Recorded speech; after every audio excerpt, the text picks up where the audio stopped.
Ignition sequence start. 6, 5, 4, 3, 2, 1, 0. Geno's log. Stardate 2020-0727. It's Monday. Today has been a Monday. Currently on the road again. It's one of those things.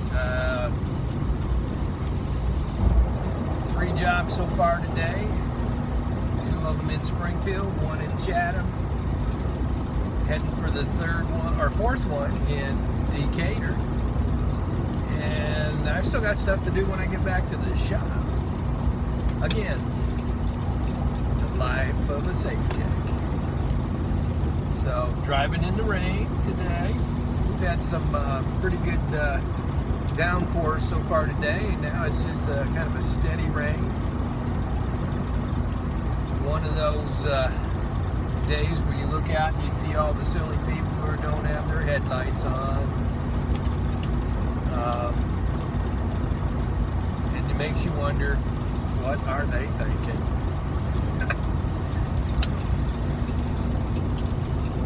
A few years ago, I was driving in Virginia, driving in the mountains of, actually I think we were in West Virginia at the time. We might have been in Virginia,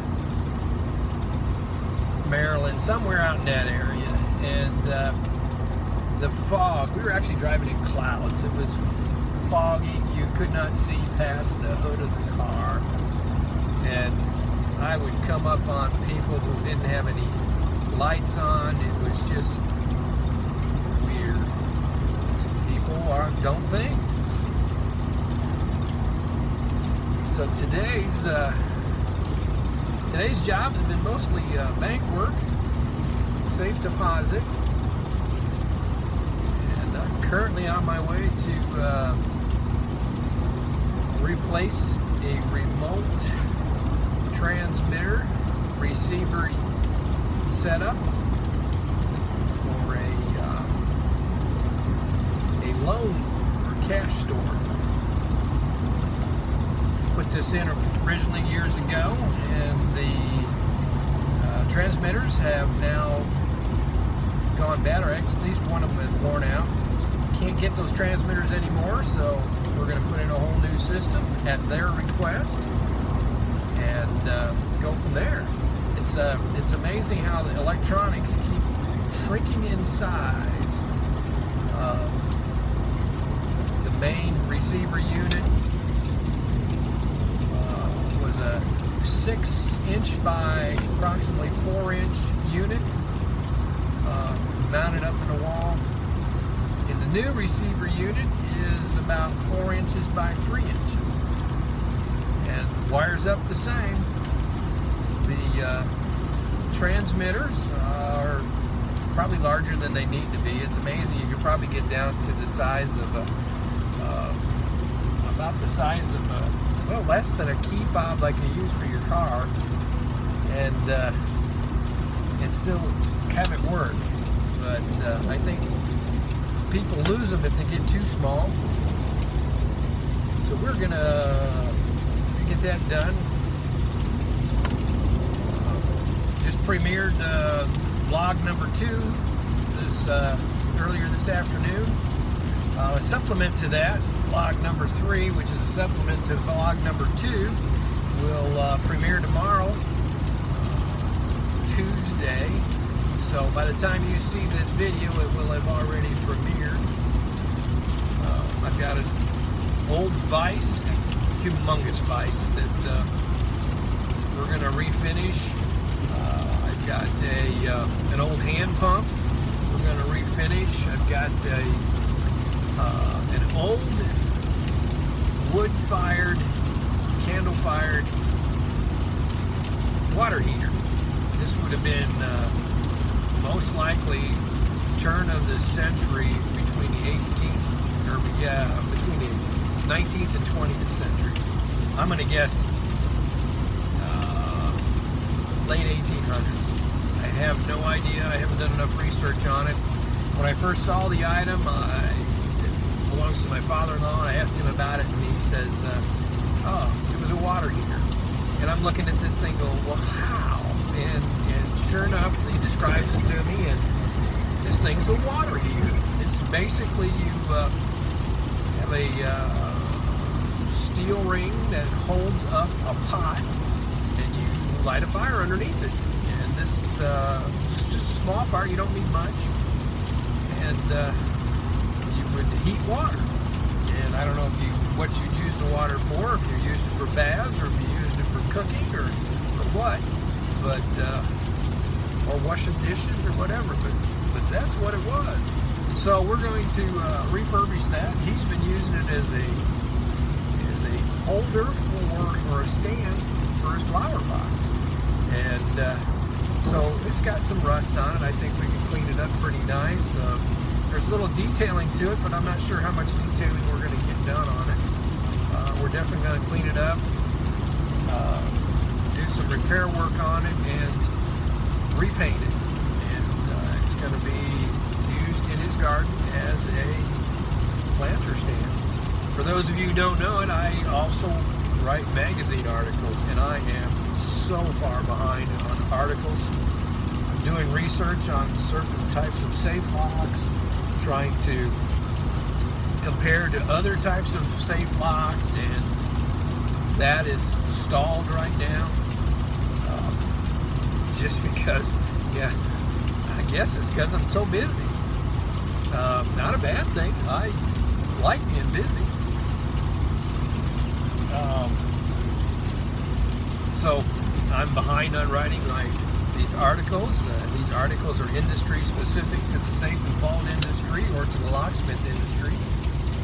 And so the general public will never get to see them, or should never see them. They'll be shared in the technical journals of the safe and vault industry and the locksmith industry. Plus I'm developing classroom material for a couple of classes that I teach. And because of the pandemic situation where people are avoiding meeting each other face to face, we're trying to develop some videos to instruct with, to show how to do things in the safe and vault industry. Specifically, I'm working on safe deposit. This is a specialty of mine, has been since 1980, and I learn more and more every day. The problem is I wish I could learn more and more every day, all the time, on specific items. But as anybody in this industry will tell you, there is so much to learn, so much to keep up on. I want to tell you, I would much rather have 85, 90, 95 degrees. I'd rather be sweating my buns off than anything less than 32 degrees, 35 degrees. I don't like cold. The older I get, the more I feel it in my arthritis. Try not to let arthritis stop me or slow me down, but I know it's there. My knees, my hands, one elbow is really bad, one shoulder's got some issues.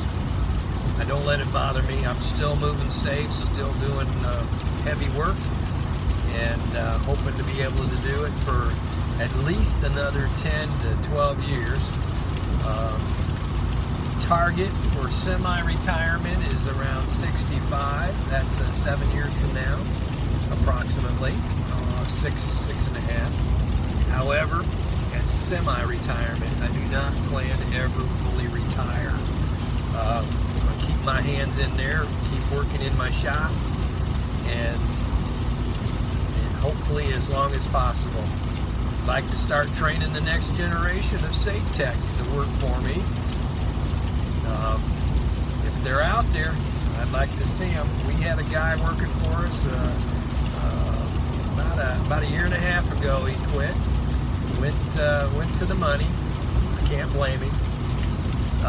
But I really thought he was going to be one of the guys that took over from me. He learned this stuff fast. He was really good at locksmithing, and was coming along with the safe tech work. So it was a surprise when he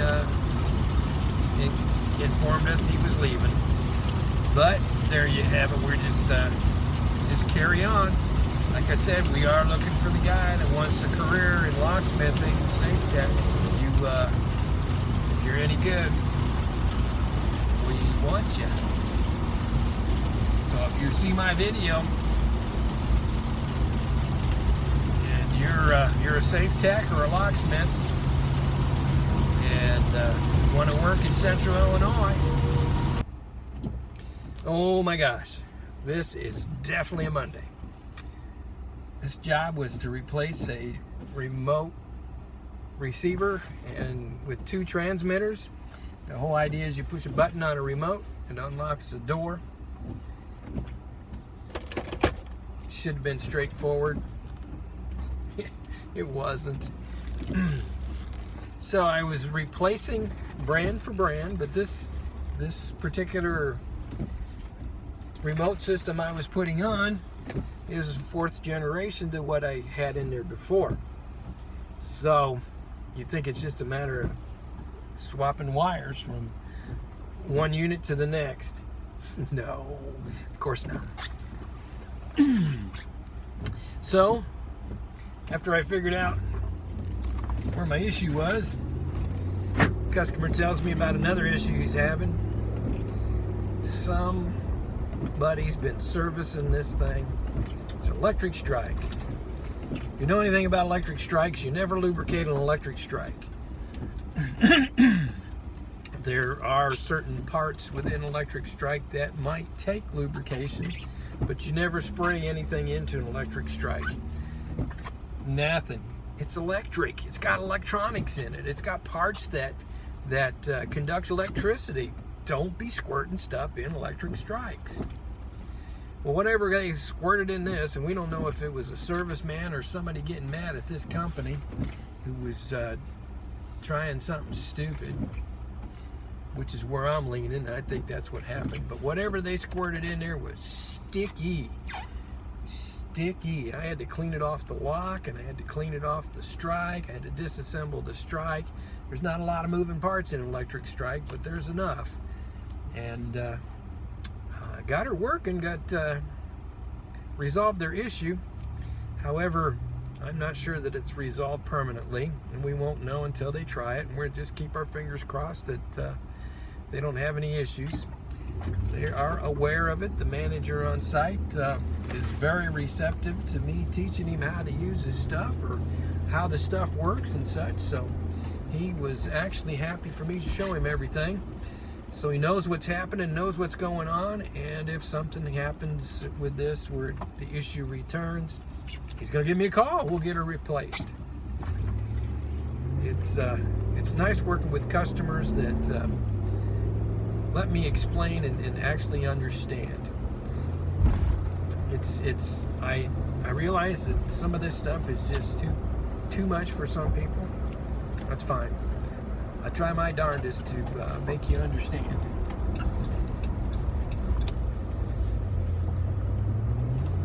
And if you don't understand, I will continue to try my darndest unless you say, hey, I don't understand, but that's okay. So, these people have a new remote transmitter system. Guy can sit at the desk, push a button, unlocks the front door. He can take the trash out, and he can take this remote with him. Doesn't have to have a key to get back in. Just take that remote with him and just let himself back in. He says he wants to do this at all their stores. That's great. I hope I get the job. The hardest part of all these is the initial setup. Once it's done, a little bit of maintenance and on occasion, and you're good to go for a long time. So, but it was a Monday, or it has been a Monday. It's 3:30. I'm 45 miles from home, and going to be back on the interstate here in a second. As always, there you have it. I just happened to catch the YouTube channel of a friend of mine. Some funny stuff on there. You guys might want to check it out. The guy's calls his channel Milk Punch. Milk Punch. Funny guy. Go check it out. He's just got little 5 to 6 minute, 7 minute vlogs where he's driving down the road, usually on his way into the office, and he just talks about stuff, and some of it's pretty funny. Go check him out. So I'm in rush hour traffic. Rush hour traffic in Springfield, Illinois. It takes me 10 minutes to get home from the shop. My sister lives out in the Alexandria, Virginia area, and you can imagine what it's like trying to get home during rush hour, or try to get into her work during rush hour. Yeah, I've driven in that traffic out there. It's just crazy. It's amazing to me in these high population areas, Alexandria, Washington D.C. area, New York Metro. You know, you got the 5 boroughs in Long Island, Chicago. I mean, there's an area there. You got people that'll drive 3 hours to get to work, and then drive 3 hours to get home. You have an 8-hour day plus another 6 of driving. 14 hours out of your day shot. What do you do with the other 10?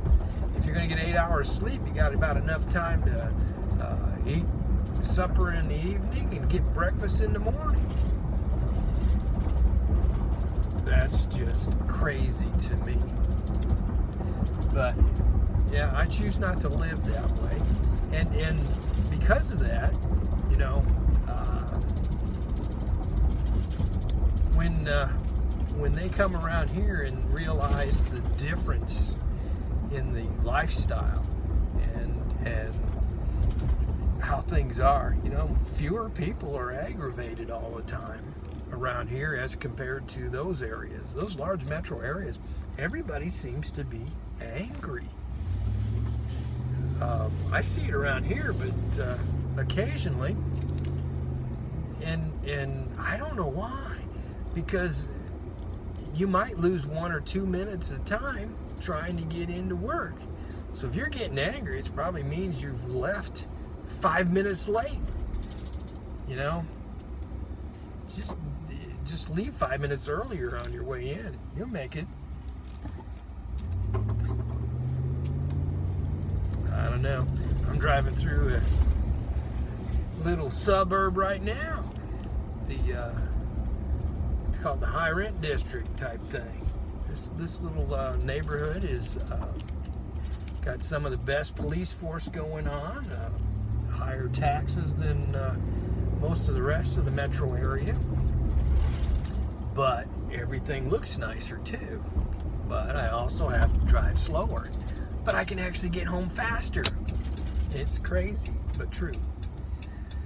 I actually knocked 1/10 of a mile off my trip in 1 minute by cutting through this little burb. But I also want to make sure I'm doing things legally. No speeding, watch all the stop signs, no rolling stops, obey those stoplights, and like I said, no speeding.